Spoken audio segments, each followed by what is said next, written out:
નવસારી જિલ્લાના મોગાર, હાસાપુર, પડતાપુર, એરુ અને મંદિર ગામના ખેડૂતો દ્વારા કલેક્ટર, ધારાસભ્યો, પોલીસ અને વહીવટીતંત્રને આવેદનપત્ર આપી રખડતા ઢોર તેમજ માલધારી સમાજના પશુઓના કારણે ખેતીને થઈ રહેલા ભારે નુકસાન સામે તાત્કાલિક કાર્યવાહી કરવાની માંગ ઉઠાવવામાં આવી છે.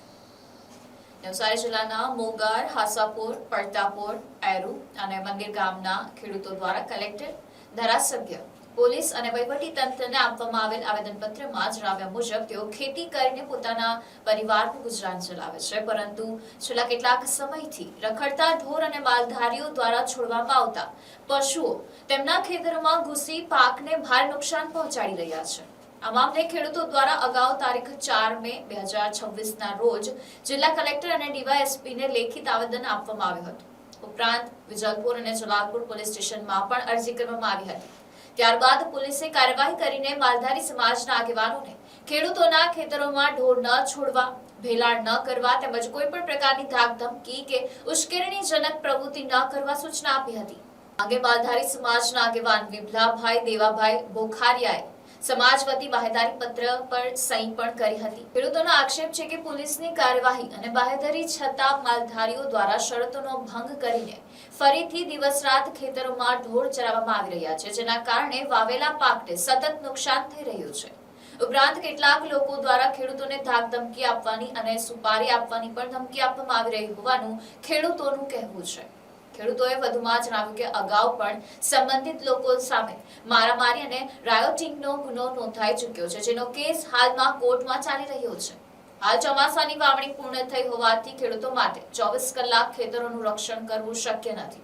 તેથી ખેડૂતો દ્વારા આ વહીવટી તંત્ર અને પોલીસને ખેતરોમાં થતા નુકસાનને અટકાવવા, રખડતા ઢોર અને માલધારીઓના પશુઓ સામે કડક કાર્યવાહી કરવા તેમજ ખેડૂતોને સુરક્ષા પૂરી પાડવા તાત્કાલિક પગલાં ભરવાની માંગ કરવામાં આવી છે. મારું નામ અક્ષય છે અને હું મોગાર ગામનો રહેવાસી છે. આજે અમે કલેક્ટર કચેરીમાં મોગાર, પડતાપર, હાસાપર, એરુ, ઇટાળવા અને પડતાપર ગામના અને દાંતેજ ગામના ખેડૂતો બધા ભેગા થયા છે અને સાથે દરેક ગામના સરપંચશ્રી અને નગરપાલિકા વિસ્તારના કોર્પોરેટરશ્રીઓ સાથે મળી એક આવેદન આપેલ છે.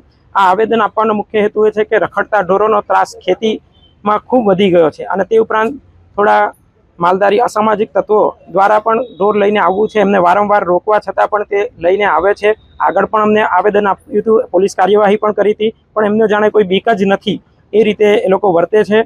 ત્યાં આવેલી નહેર પણ તોડી નાખે છે, તોડીને રસ્તો બનાવે છે અને ખેડૂતને પાકને નુકસાન કરે છે. તદુપરાંત એકલ દોલક ખેડૂતને ધાક ધમકી આપે છે, જેથી કરીને ખેતરે જવું પણ મુશ્કેલ બની રહ્યું છે.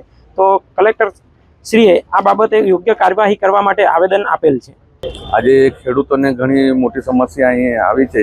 અમારા 4-5 ગામના વિસ્તારોના ખેડૂતોને ઘણી મુશ્કેલીઓ પડે છે. તેઓ રાતના રખડતા ઢોરો મૂકી દે છે અને માલધારીઓનો ત્રાસ વધી ગયો છે.